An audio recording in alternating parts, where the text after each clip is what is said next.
नाज़रीन, प्रोग्राम मंज़र पस मंज़र में ऐं तव्हांजो मेज़बान फ़हीम बबर। नाज़रीन, अॼोको प्रोग्राम में ॻाल्हि ॿोल कयूं था वधंदड़ महांगाई जी। रमज़ान जो बाबरकत ऐं भलारो महीनो शुरू ई न आहे थियो, उन जे बावजूद बि जेको आहे महांगाई चोट चढ़ी वई आहे। हिन वक़्तु असां ॻाल्हि ॿोल कयूं महांगाई जी, त जेके ख़ासि तौर ते जेके आम वाइपे जूं शयूं आहिनि, पोइ फ्रूट हुजे, भाॼी हुजे, या वरी चांवर हुजनि, या अटो हुजे, उन जा अघु जेके आहिनि ऑटोमेटिक वधी विया आहिनि। सॼी दुनिया में जॾहिं बि अहिड़ा के मज़हबी त्योहार ईंदा आहिनि त उते हुकूमतूं उन्हनि जूं इंतिज़ामिया जेका आहे ख़ासि तौर ते पंहिंजी आवाम खे रिलीफ फ़राहम कंदी आहे ऐं ख़ासि तौर ते सब्सिडी ॾिनी वेंदी आहे। बदकिस्मती सां पाकिस्तान दुनिया जो शायदि वाहिद मुल्क आहे जिते ईद हुजे, बरात हुजे, ख़ुशी जा जेके त्योहार अचनि था, उते उन बदिरां इन जे के माण्हुनि खे रिलीफ ॾिनो वञे, पर हिते अघु वधाए ऐं हथरादू महांगाई करे आवाम जे मथां अज़ाब नाज़िल कयो वेंदो आहे।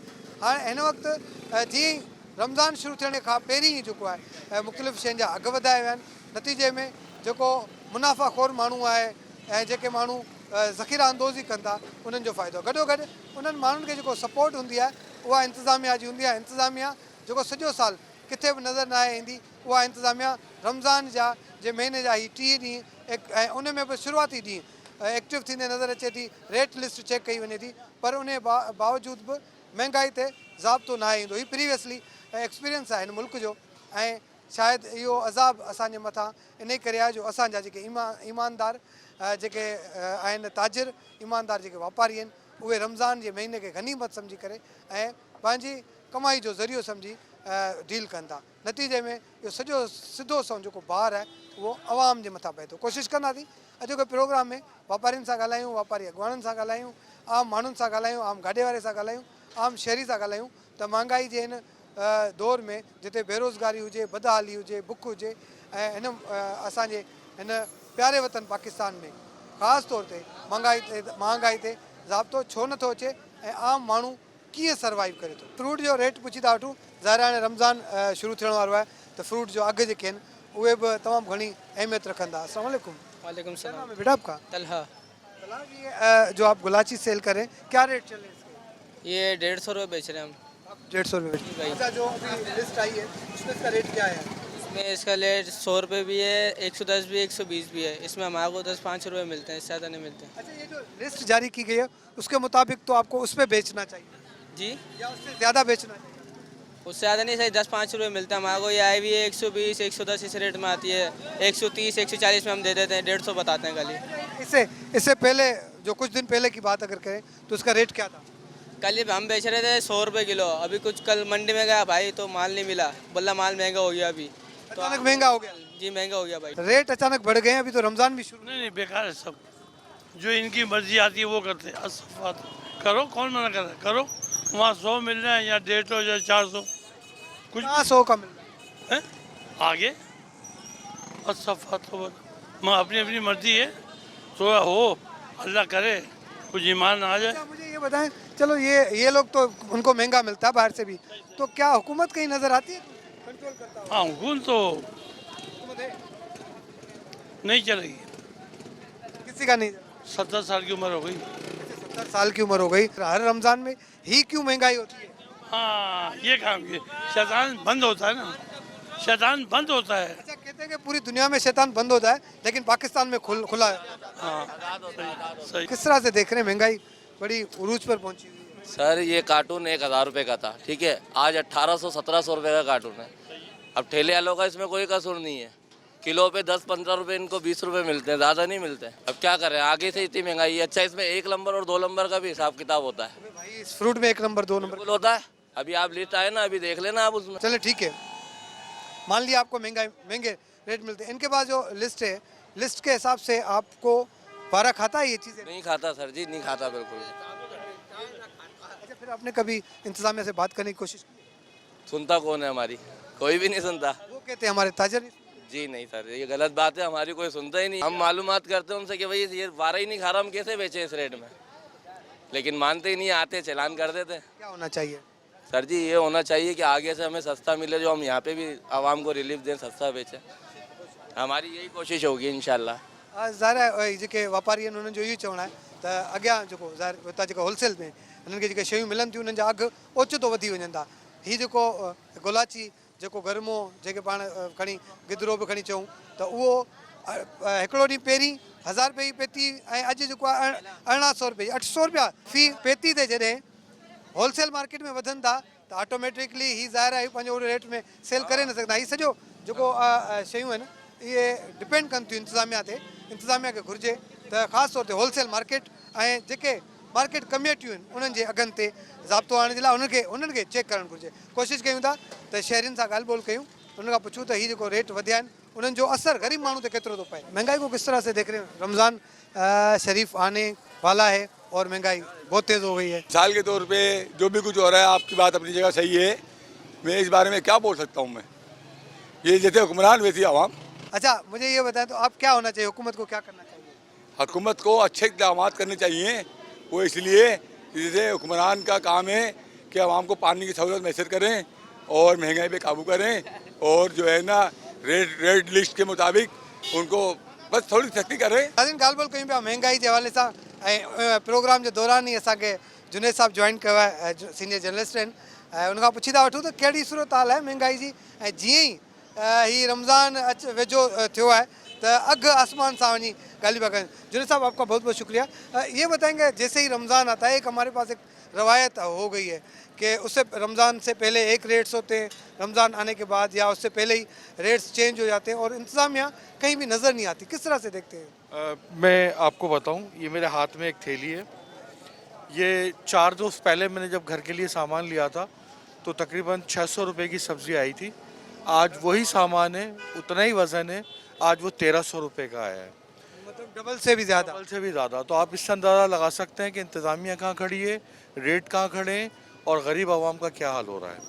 मुझे ये बताइएगा कि हम बात करते हैं कि भाई माफिया है, इंतज़ामिया जो है वो गैर संजीदा है, तो आपको कहाँ लगता है, क्या लगता है कि एज ए जर्नलिस्ट आपने भी बहुत काम किया है इसके ऊपर, कि ये लीकनेस कहाँ है और कहाँ से ये जो है रेट्स बढ़ते हैं और आवाम के ऊपर बर्डन आता है?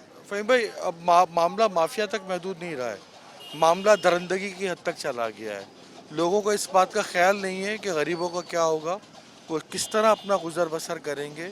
आज जब आपके पास प्याज टमाटर ही 250 रुपये किलो 300 रुपये किलो मिल रहे हैं, आज ठट्टा के अंदर टमाटर का रेट जो है 65 किलो का 9,500 रुपये है।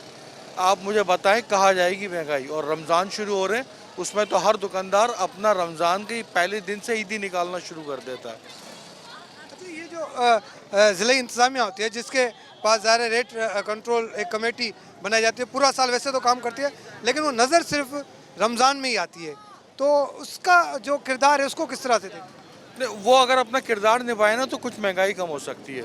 प्राइस कमेटियाँ, मार्केट प्राइस कमेटियाँ जो हैं वो दिखावे के लिए कार्रवाई करती हैं, मामूली जुर्माने होते हैं और जिसका नतीजा ये निकलता है कि जो दुकानदार जो जुर्माना भरता है वो भी गरीबों से लेता है।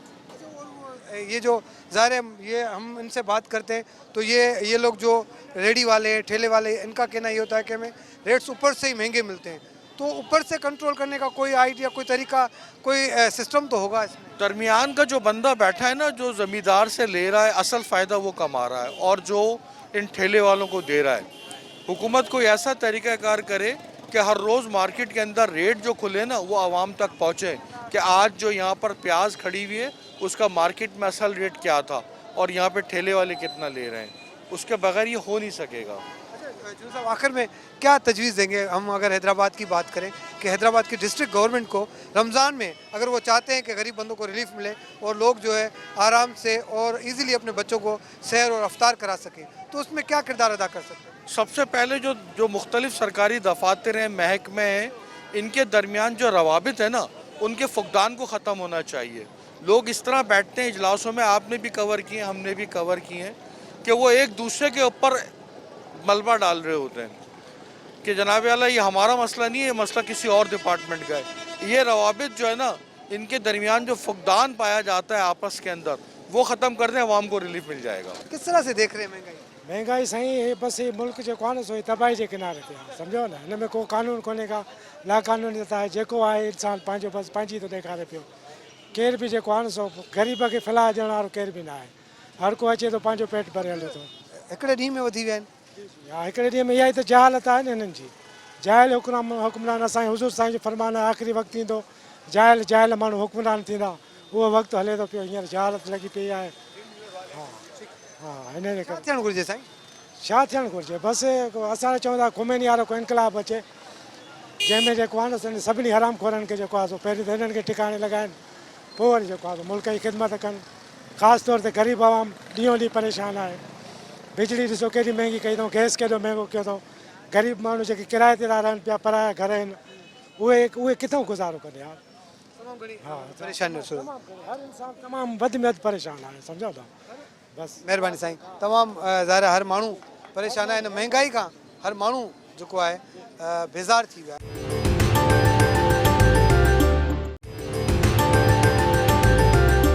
नाज़रीन ॻाल्हि ॿोल कयूं पिया त ज़ाहिर आहे रमज़ान जो बाबरकत ऐं भलारो महीनो आहे ऐं जीअं ई रमज़ान जो हीउ महीनो शुरू थींदो आहे या वेझो ईंदो आहे त आम वाइपे जे शयुनि जा अघु ऑटोमेटिक पाण मुरादो वधी वेंदा आहिनि। उनजे पोयां साइंस कहिड़ी आहे उनजे पोयां जेको मुनाफ़ाख़ोरनि जो जी जेका स्ट्रेटजी हूंदी आहे उहा छा हूंदी आहे कहिड़ी रीति उहा कमु कंदी आहे ऐं छो असांजा हुकुमरान असांजा जेके डिपार्टमेंट्स आहिनि असांजा जेके इदारा आहिनि ख़ासि तौर ते ज़िलई हुकूमत जंहिंजी इहा ज़िम्मेवारी हूंदी आहे त रेट्स खे कंट्रोल करणु उहे फेल छो थींदा आहिनि। ऐं हीअ नई का प्रैक्टिस न आहे हीअ सदियुनि खां हलंदो थो अचे जॾहिं बि रमज़ान जो बाबरकत महीनो अचे थो त उन खां पहिरीं महांगाई थी वेंदी आहे पर हुकूमतूं इंतिज़ामिया जेका आहे उहा हरकत में ईंदी आहे पर उन बावजूद बि इन महांगाई ते ज़ाब्तो न आहे अची सघंदो ऐं वरी वेंदे आख़िरी जेको रमज़ान जा ॾियारा हूंदा आहिनि आख़िरी जेके रोज़ा हूंदा आहिनि उन वक़्तु जेको आहे वञी हीउ माहौल थोरो घणो बहितर थींदो आहे। छा वजह हूंदी आहे इन हवाले सां ॻाल्हि ॿोल कयूं पिया असांखे जॉइन कयो आहे नियाज़ विगियो साहिबु सीनियर जर्नलिस्ट आहिनि उनखां पुछी था वठूं त हिन पोयां आख़िर स्ट्रेटजी छा हूंदी आहे। नियाज़ साहिबु तव्हांजी महिरबानी तव्हां इहो ॿुधायो त ॾिसो सॼी दुनिया ज़ाहिर आहे उन्हनि जा जेके त्योहार हुजनि था उन्हनि ते पंहिंजे माण्हुनि खे रिलीफ ॾिनो वेंदो आहे पर बदकिस्मती सां असां वटि इहो ट्रेंड आहे त असां जॾहिं बि को त्योहार ईंदो आहे ईद हुजे को रमज़ान वारी हुजे या वरी हज वारी ईद हुजे ज़ुलहज वारी त असां वटि जेको आहे अहिड़े क़िस्म जो ट्रेंड हलंदो आहे शयूं महांगियूं थी वेंदियूं आहिनि ख़ासि तौर ते असीं ग़रीब मुल्कनि सां काउंट में अचूं था। हिन वक़्तु असां वटि जेका आहे सभु खां वॾो अलमियो इहो आहे जो माण्हुनि वटि ॿ वक़्त जी जो खाइण जे लाइ कोन्हे। माण्हू रोज़ा रखंदा आहिनि माण्हू चाहींदा आहिनि त बाबरकत ऐं भलारो जेको महीनो आहे इन जे दौरान इबादत बि कनि पंहिंजे बच्चनि खे सुठो खाराइनि त जीअं सहरी ऐं अफ़तारी बि सुठे नमूने था करे सघनि। पर जेको असां विज़िट कयो आहे हिन वक़्तु मार्केट खे अघु ओचितो रमज़ान अचण खां पहिरीं हफ़्तो पहिरीं वेरिएशन अची वई अघु वधी विया पोइ उहो कुकड़ जो गोश्त हुजे उहो ॿाकरो गोश्त हुजे उहा सब्ज़ी हुजे भाॼियूं आहिनि ॾिसो जेका असां साई मिर्च वधीक यूज़ कंदा आहियूं उनजो रेट ओचितो वधी वियो। अहिड़े तरीक़े सां आम वाइपे जी हर शइ महांगी थी आहे। छा स्ट्रेटजी हूंदी आहे? भाई साईं तव्हांजो प्रोग्राम ज़बरदस्त तव्हां कंदा हुआ जेको प्रोग्राम कयो था तव्हां पब्लिक जे अवेयरनेस बि आहे ऐं हुकूमत खे हिकु मैसेज बि आहे। तव्हां हिकिड़ो इन इंटरव्यू में ॻाल्हि पाण कई त हुकूमत जो छा किरदारु आहे। मेन मां इहो चवंदुसि हुकूमत रिट कमज़ोर आहे। मेन रिट जॾहिं माफ़िया खे ख़बर आहे त असां शयुनि खे वधायूं था ऐं रमज़ान शरीफ़ अचे पियो आम माण्हूअ खे ख़बर आहे त आम माण्हू वठंदो सही हुनखे ख़बर आहे पर हुकूमत हिन जा ते बिल्कुलु ख़ामोश आहे। हुकूमत खे थियणु घुरिजे जॾहिं लिस्ट जारी कई हिन त हैदराबाद जे डिप्टी कमिशनर जेका लिस्ट जारी कई आहे उन ते 3 चऊं ते अघु पाण ई वधायल आहिनि। जॾहिं तव्हां माफ़िया वटि यरगमाल आहियो माफ़िया वटि तव्हां वटि तव्हांजी हले कोन थी त पोइ लिस्ट जारी न करे छॾिजो उन्हनि खे। उन जे बावजूदि बि उहो रेट पंहिंजी मर्ज़ियूं कई वेठा आहिनि। हिन महिल तव्हां ॻाल्हि कई सब्ज़ी आसमान ते पहुती आहे बसर महिल किथे पहुतो आहे। हिन महिल तव्हां आम पोरियत जेको आहे अटो वठे थो तव्हां 4000 रुपए बोरी मण वरितो आहे कणिक जो 10,000 बोरी थिए थी तव्हां 10,000 बोरी वारो 100 रुपए किलो थियो वञे न। हिन महिल 150 रुपया अटो पियो थो खपे यार 50 रुपया मार्जन सवलो कोन्हे आम माण्हू लाइ। तव्हां हुनखे 130 करे सघो था तव्हां हुनखे करे सघो था घटि मां घटि कयो वञे जेको आहे उहो को हुकूमत उन ते तवजो ॾियण खां तयारु कोन्हे। सब्ज़ी हुजे फ्रूट हुजे हिन महिल बदकिस्म सां वठी आहे त तव्हां माफ़िया जेका आहे मेन उते कवर नथा करियो।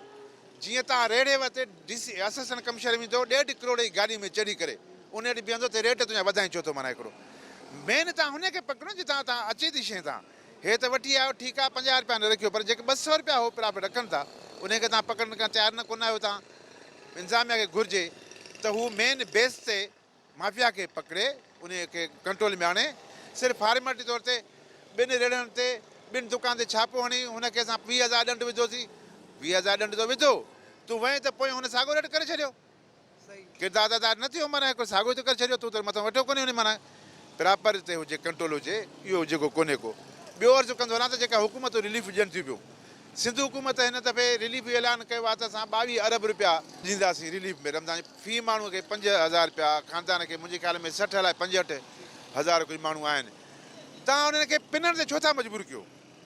इहो तव्हां कीअं ॾींदव तव्हां हुननि खे? सुठी ॻाल्हि आहे, तव्हां उहा सब्सिडी ॾियो न हुन ते, आम शयुनि ते तव्हां घटि करियो त आवाम खे, आम माण्हू खे फ़ाइदो पवे। माना हिकिड़ो माफ़िया ऑलरेडी तव्हां खां हावी आहे, इंतिज़ामिया रिट कोन्हे का, तव्हां कीअं कंट्रोल करे सघंदव?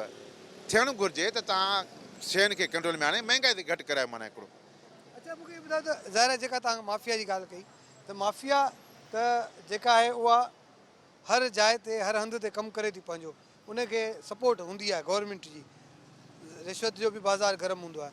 हाणे हिन वक़्तु जेका रेट खे कंट्रोल करण वारियूं ज़ाहिर कुझु ॾींहंनि खां पोइ जेका तव्हां ॻाल्हि ॿुधाई त डिप्टी कमिश्नर जी अंडर में जेका रेट लिस्ट जेका कमेटी हूंदी आहे रेट खे चेक करण वारी, जेका मैनेज करण वारी कमेटी, उन जा कुझु मेंबर हूंदा जंहिंमें असिस्टेंट हूंदा कमिश्नर ऐं उन सां गॾु मुख़्तियारकार हूंदा, उहे निकिरंदा ऐं माण्हुनि ते ॾंड भरंदा। पर इहो मसइले जो हल न आहे। मसइले जो हल जेको हुजणु घुरिजे, जीअं को तव्हां ॿुधायो सब्सिडी, त सब्सिडी हिन वक़्तु हुकूमत पारां जंहिं सब्सिडी जो ऐलान कयो आहे या प्रीवियसली या पहिरीं कॾहिं को अहिड़ो को ऐलान थियल हुजे ऐं उन ते को अमल दरामद थींदे नज़र आयो आहे तव्हांखे? इहा ई त असां बदकिस्मती आहे न, त हर साल अरबे रुपयनि जी सब्सिडी शो कया वेंदा त असां यूटिलिटीज़ ते ॾियूं था। पर तव्हां हिन महिल बि तव्हां यूटिलिटीज़ ते वञो, मुंहिंजे ख़्याल में त अरबे रुपया वफ़ाक़ ऐलान कयो आहे त तव्हांखे यूटिलिटी मिलंदो, पर तव्हां उहे शयूं मिलंदियूं कोन्हे न। जे मिलनि त आम मार्केट अघ ते मिलंदियूं। माना हिकिड़ो जॾहिं तव्हां उते कंट्रोल नथा करे सघो, सिंध हुकूमत तव्हां जी वेठी आहे, उते तव्हां नथा अमल करे सघो, त माफ़िया खे त पकड़ियो न। मेन तव्हां उन्हनि खे कंट्रोल सां घटि करायो। तव्हां वटि रेट वञी होलसेल वारे वटि ऐं इन्हनि वटि बीहो वञी त तव्हां रेट घटि थिए न, रेट घटि खां तयारु कोन्हनि खे। मेन बेसिक आहे त तव्हां रेट कमु पंहिंजी माना कामयाबु रखो। मेन इहो आहे। माना हिकिड़ो अच्छा सर इहो ॿुधायो त ज़ाहिर आहे ॾिसो महांगाई आहे, असां महांगाई ते बि ॻाल्हायूं पिया, त आम जेका माण्हू आहे, दिहाड़ीदार माण्हू आहे, जेको जंहिं वटि रोज़गार जो को ख़ासि ज़रियो कोन्हे, सरकारी मुलाज़िम छो न हुजे, सहाफ़ी हुजे, को बि कंहिं बि मकतब फ़िक्र सां, कंहिं बि रोज़गार सां जेके सलाहियल माण्हू आहिनि उहे तमामु घणो परेशान आहिनि। असुलु ॻाल्हि इहा आहे त असां रोज़गार ज़रिया बि न आहिनि न। असां आम ॾिहाड़ी वारो पूरे त परेशान आहे न, उहो 400 खां 500 ॾिहाड़ियूं कमाए थो। हुकूमत ऐलान आहे आम घटि में घटि 32,000 रुपया पघार हुजणु घुरिजे न, जेका 1100 1000 खां मथे थी वञे, पर उहा पूरे त नथी मिले न। चाहे फैक्ट्री में कमु थो करे, चाहे सहाफ़त में कमु थो करे, चाहे आम दुकान ते कमु थो करे, होटल ते कमु थो करे, नथो मिले न। मेन अलमियो असां वटि इहा आहे त तव्हां हुनजी सर्वाए त करियो न। तव्हां हुनखे एतिरो पेरनि ते बीहारियो त घटि में घटि पघार हुन सुठी हुजे त उहो खणी सघे, जेका महांगाई आहे उनखे कवर करे सघे। त हर आए ॾींहं ते पेट्रोल तव्हां वधायो था, उन सां किराया वधनि था, डीज़ल वधायो था, तव्हांजो त गैस वधाए छॾी तव्हां हाणे त लोकल सतह ते, वासा जे सतह ते बि तव्हां पाणी जो रेट वधाए छॾियो। तव्हां असां वटि अलमियो तव्हां रिपोर्ट कयो आहे त गुज़िरियल हुकूमत जेको कयो आहे त पाणीअ ते बि जेको वधीक बिल कया वञे। माना हिकिड़ो निगरान हुकूमत आख़िर कंदे वई, त ॼण त अवाम खे हर शइ खे टैक्स में तव्हां मड़ियो था, त उनखे रिलीफ त ॾियो न। मेन असांजो इहो ई मुतालबो आहे त तव्हां हेठी सतह ते अवाम खे जेके तव्हां सम्झो था त बाक़ी इहे 15-20 हज़ार पघार वारा आहिनि, 10,000 पघार वारा आहिनि, 50,000 पघार वारा आहिनि, उहे सर्वाइव करण लाइ तव्हां शयुनि ते कंट्रोल कयो। मेन बेस के आहे शयुनि ते कंट्रोल थियणु घुरिजे, कंट्रोल करणु घुरिजे। महिरबानी नियाज़ साहब। नाज़रीन ज़ाहिर आहे जेको नियाज़ साहब जो तजज़ियो आहे उहो वॾो अहम आहे, छो जो हुकूमतूं ऐलान कनि थियूं, इंतिज़ामिया ऐलान करे थी, पर उन ते अमल दरामद नथो थिए। नतीजे में जेका महांगाई आहे, जेको महांगाई जो तूफ़ान आहे, उहो रुकजण बदिरां वेतर वधंदो थो वञे। ऐं जेको आम माण्हू आहे, आम जेको दिहाड़ीदार तबिको आहे, हिकिड़े पासे बेरोज़गारी, बुख ऐं बदहाली जे करे माण्हू तमामु घणो परेशान आहिनि, त ॿिए पासे वरी जेको हीअ महांगाई आहे उहो आवाम जो जीअण जंजाल करे छॾियो आहे। त हुकूमत खे घुरिजे, इंतिज़ामिया खे घुरिजे त ऐं महांगाई ते कंट्रोल करण जे लाइ ख़ासि उपाउ वरिता वञनि, त हीअ जेको बाबरकत ऐं भलारो महीनो आहे, इन में आम माण्हू ग़रीब तबिको बि जेको आहे उहो ईज़ीली न सिर्फ़ु रोज़ा रखी सघे, पंहिंजी इबादत बि करे सघे ऐं पंहिंजे बचनि जो पेट गुज़र बि सही करे सघे। हीअ स्ट्रॉबेरी जो गाॾो आहे, स्ट्रॉबेरी बि ॾाढी सुठी सुठी पई आहे। पुछी था वठूं रेट छा आहे साईं? छा रेट आहिनि? 400 रुपये चल रही है 400 रुपये क्या पाव या किलो किलो किलो। ये रेट कब चेंज हुए? कम हुए या ज़्यादा नहीं अभी तो कुछ कम नहीं हुआ, अभी थोड़ा बहुत कम हुआ है, पहले ज़्यादा रेट था 500 550 नहीं आई थी इस वजह से। जी। अब आज का रेट है 300 350 आप कितने की सेल कर रहे हैं? 400। 100 रुपये पाओ यानी कि त हीअ जेका रेट लिस्ट जारी थिए थी गवर्नमेंट जे पारां, उन में पंहिंजा रेट हूंदा आहिनि, दुकानदार जेको आहे उहो पंहिंजो रेट ॾींदो आहे, नतीजे में जेको पब्लिक खे जेका शइ मिलणु घुरिजे जंहिं रेट ते उहा मिले नथी। हीअ लिस्ट रेट लिस्ट सॼो साल किथे बि नज़र कोन ईंदी आहे, ऐं जॾहिं रमज़ान वेझो ईंदो आहे त हिननि खे बाउंड कयो वेंदो आहे, फोटो स्टेट कराए रोज़ 10 रुपया। कितने पैसे दे लेते हैं लिस्ट वाले? 10 रुपया। 10 रुपये कौन आके देता है आपको लिस्ट? एक बंदा आता है कमिश्नर का, हाँ रोज़ाना आता है वो। रोजाना। फिर आपने आज रखी हुई है, इससे पहले तो नजर नहीं आ रही। नहीं रोज़ाना, इससे पहले तो नहीं आ रही थी, ये अब चालू हुई है जी। अच्छा, ही बि तमामु घणो वॾो जेको अलमियो आहे हिन मुल्क जो, त ख़ासि तौर ते रेट लिस्ट सिर्फ़ु ऐं सिर्फ़ु रमज़ान में जारी कई वेंदी आहे, ऐं हिन रेट लिस्ट जो न को कंहिं बि क़िस्म जो न को फ़ाइदो आहे, बल्कि हिन रेट लिस्ट जो आम माण्हू खे नुक़सानु ई आहे। हिन गाॾे वारे खे बि नुक़सानु आहे, वापारी खे बि नुक़सानु आहे, गॾोगॾु जेको आम माण्हू आहे ख़रीदार उनखे बि वॾो नुक़सानु आहे। गाॾे वारनि सां ॻाल्हायूं था, उन्हनि जो चवणु आहे त रेट लिस्ट जे मुताबिक़ खेनि जेका शइ मिले थी उहा अफोर्ड ई नथा करे सघनि, त इन रेट ते हू विकिरो कनि। छो जो रेट में हिननि खे चयो वञे थो त 350 रुपये में विकिरो कयो, जॾहिं उहो ख़रीद जेको अघु हूंदो आहे उन्हनि जो इहो ई हूंदो आहे। त वॾे पैमाने ते वॾी लेवल ते जेको आहे हिन शइ खे, हिन महांगाई खे कंट्रोल करण जी ज़रूरत आहे, न की हिननि गाॾे वारनि ऐं हिननि जेके नंढा जेके दुकानदार आहिनि उन्हनि खे जेको आहे ख़ासि तौर ते प्रेशराइज़ करणु। त हुकूमत ऐं ख़ासि तौर ते इंतिज़ामिया ऐं रेट कंट्रोल कमेटीज़ आहिनि, उन्हनि खे घुरिजे त पब्लिक खे रिलीफ फराहम करण लाइ ख़ासि तौर ते रमज़ान जे महीने में पंहिंजो पॉज़िटिव किरदारु अदा कनि।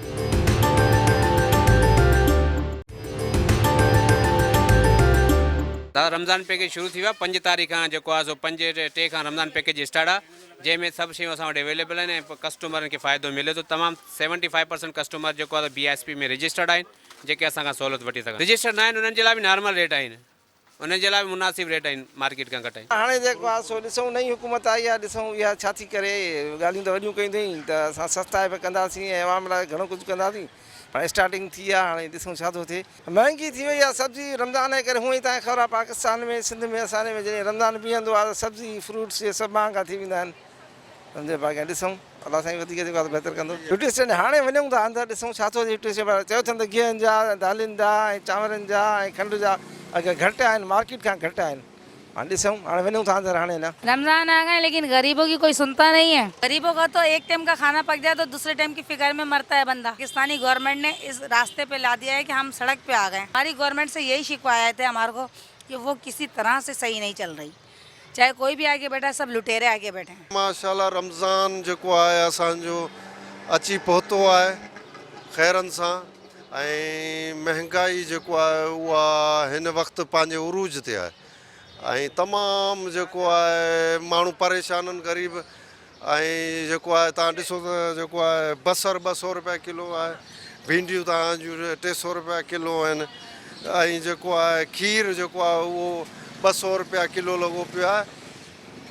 हर शइ माना पेट्रोल बि चढ़ंदो थो वञे, बिजली चढ़ंदी थी वञे, गैस चढ़ंदो थो वञे, हर शइ चढ़ंदी थी वञे। ग़रीब माण्हू उहो ओॾी ओॾी पोइते थो थींदो वञे। ऐं जेको आहे हींअर रमज़ान में बि का नथो ॾिसां का सस्ताई आहे, उहो ई अटो 450 रुपया लॻो पियो आहे हर शइ। हालांकि असांजा मैजिस्ट्रेट जेको आहे पंहिंजा निकिरनि त महांगाई ते कंट्रोल थिए न, उहे निकिरी उन्हनि खे ॾंड हणनि दुकानदारनि या फ्रूट वारनि या सब्ज़ी फ़रोशनि खे या मुर्गी वारनि खे, त उहो असां ॾिसूं त कार्रवाई उहा नज़र कोन थी अचे असांजे मैजिस्ट्रेटनि जी। सो इन जे करे महांगाई तमामु हींअर उरूज ते आहे, ऐं जेको आहे ग़रीब माण्हू रोज़ु परेशान आहे, बदहाली आहे, ऐं बेरोज़गारी वधी वई आहे, क्राइम वधी वियो आहे। हिते तव्हां ॾिसंदो त आए ॾींहुं मोटर साइकिलुनि जी चोरियूं फुरूं धाड़ा वधी विया आहिनि हिते। इहा छा आहे? इन बुनियादी सबबु इहो आहे त हीअ जेकी आसमान खे छुहंदड़ जेकी महांगाई आहे, इन जे करे इहे सभु जेको आहे शयूं पैदा पियूं थियनि। असां इन अंसर जी तरफ़ जेको आहे असां ॾिसूं नथा। असां जेको तव्हांजो जेको आहे हिते फ्रूट महांगो आहे, हर शइ। रमज़ान शरीफ़ में ग़रीब माण्हू त रोज़ो रखणु हिकिड़ो वॾो मसइलो आहे। बचिड़े वाल माण्हू तमामु परेशान, जंहिंजा 4-4, 5-5 बचिड़ा आहिनि, उहे केॾांहुं वञे आख़िर। ईद उन्हनि जे लाइ त उहा त जेकी आहे उहा उन्हनि जे लाइ त हिकिड़ो अनमोल तोहफ़ो आहे। ईद त उहा वीचारा ग़रीब कहिड़ी कंदा। रमज़ान शरीफ़ में जेकॾहिं सस्ताई थिए त उन फ्रूट सस्तो थिए। ऐं जेको आहे कैंप लॻे हिते कासमाबाद जे अंदरि हिकिड़ी कैंप हणनि पकोड़ा चौक ते, अहिड़े नमूने लतीफ़ाबाद में हणनि, अहिड़े नमूने सिटी में हणनि, ॿाराड़ी में हणनि, त उते जेको आहे माण्हू अची शिकायत पंहिंजी नोट कराए सघनि त साईं असांखे हिन तव्हां लिस्ट हीअ रेट ॾिनो आहे ऐं हिन हाणे साईं डी सी साहिबु जेको आहे उहो पंहिंजो गोश्त जो कढियो आहे नोटिफिकेशन जंहिंमें 1550 रुपया। ऐं चवां थो हिते तव्हां वञी ॾिसो त 1800 रुपए खां घटि तव्हांखे गोश्त नंढे जेको आहे छेले जो न मिलंदो, उन ते का कार्रवाई कोन्हे। भाउ रमज़ान जो भलारो महीनो आहे। हिन भलारे महीने ईंदे ई जेको आहे आवाम सां ज़ुल्म स्टार्ट थी वियो आहे। उहो हिन सूरत में त सूफ़ जो रेट जेको आहे 400 रुपया 450 रुपया किलो थी वियो आहे। केलो तव्हांजो 150 रुपया 200 रुपया दर्जन थी वियो आहे। ग़रीब माण्हू रोज़ो रखे त कीअं रोज़ो रखे, कीअं उहो सहरी करे, कीअं इफ़्तारी करे। जेको मज़ूर माण्हू 500-1000 रुपया ॾियाड़ी आहे जंहिंजी, उहो कीअं उनजी पूरत थींदी। असां मुतालबो था कयूं त ख़ुदारा रिलीफ ॾिनो वञे, मज़ूर माण्हू खे रिलीफ ॾिनो वञे, दुकानदार खे रिलीफ ॾिनो वञे, आवाम खे रिलीफ ॾिनो वञे त घटि में घटि पंहिंजनि बचनि सां गॾु इफ़्तारी सहरी त करे सघनि। हेॾी महांगाई में कीअं माण्हू जी सघंदो ऐं कीअं जेको आहे रोज़ा रखे सघंदो। ख़ुदारा असांजो मुतालबो आहे, चीफ जस्टिस खां मुतालबो आहे त तव्हां को एक्शन खणो, रिलीफ ॾिनो वञे ग़रीब माण्हू खे त जेको रोज़ो रखे सघे ऐं खोले सघे। ईद त परे जी ॻाल्हि आहे, रोज़ो रखण में ई मां सम्झां थो वॾी ॾुखियाई आहे ग़रीब माण्हू खे। सर अगले साल रमज़ान बाज़ारूं लॻंदियूं कासमाबाद में, लतीफ़ाबाद में ऐं शहर में जिथे किथे लॻंदियूं। हिन चकर त का शइ ज़ाहिर ई कोन्हे। बसर पे वञे त 200 खां 240 रुपया किलो थो हले। टमाटो किथे पियो आहे, का भाॼी खाइण का कोन्हे का रमज़ान महीने जे लाइ। अञा त यूटिलिटी वग़ैरह आहे उहो सभु शइ वञ त उते 150 रुपया किलो खंडु लॻी पई आहे।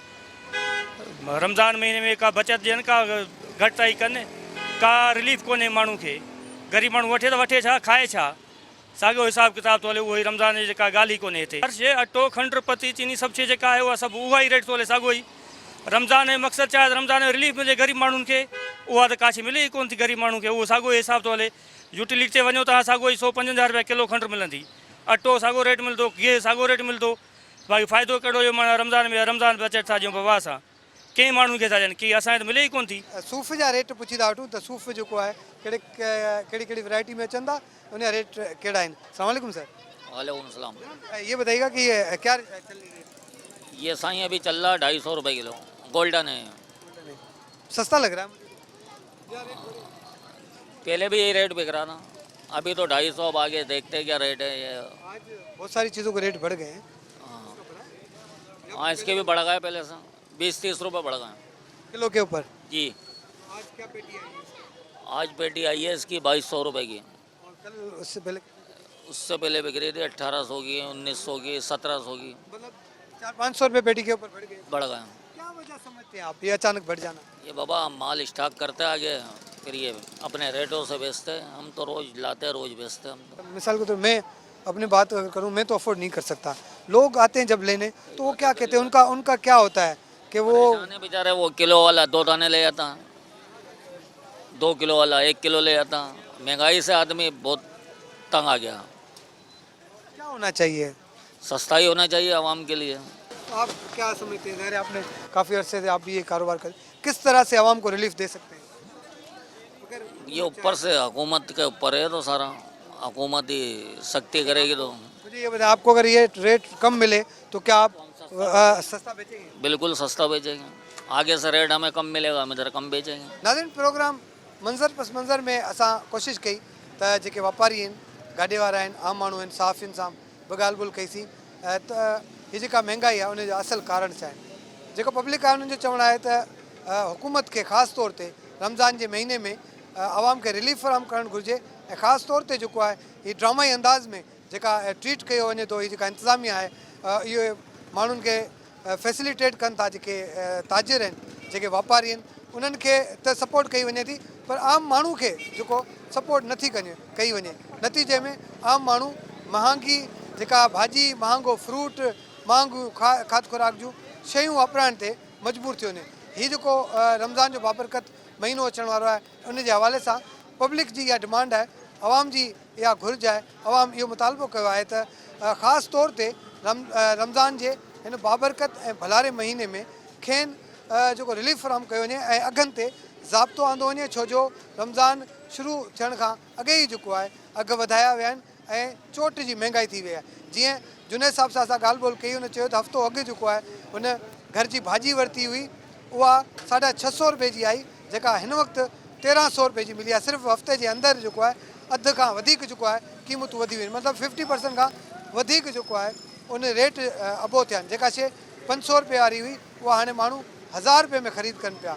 त इहो तमामु घणो वॾो अलमियो आहे आवाम जे लाइ, तमामु वॾो अलमियो आहे असां सभिनी जे लाइ त एॾी वॾी महांगाई थिए ऐं आवाम जेको आहे उहो 2 वेला मानी खाइण खां ऐं रोज़े जे लाइ सहरी ऐं अफ़्तारी जे लाइ बि परेशान हुजे। असांजी बि हुकुमराननि खां ख़ासि तौर ते इंतिज़ामिया खां इहो मुतालबो कंदासीं त पब्लिक खे रिलीफ फराहम करण लाइ अहम किरदारु अदा कयो वञे ऐं बजाए हिन जे जो ताजिर ऐं जेके मुनाफ़ाखोर आहिनि, जेके ज़ख़ीरा अंदोज़ आहिनि, उन माफ़िया जो साथ ॾियण जे हिन आवाम जो साथ ॾिनो वञे। ईंदड़ प्रोग्राम ताईं पंहिंजे मेज़बान फ़हीम बबर खे ॾींदा इजाज़त। अल्लाह हाफ़िज़।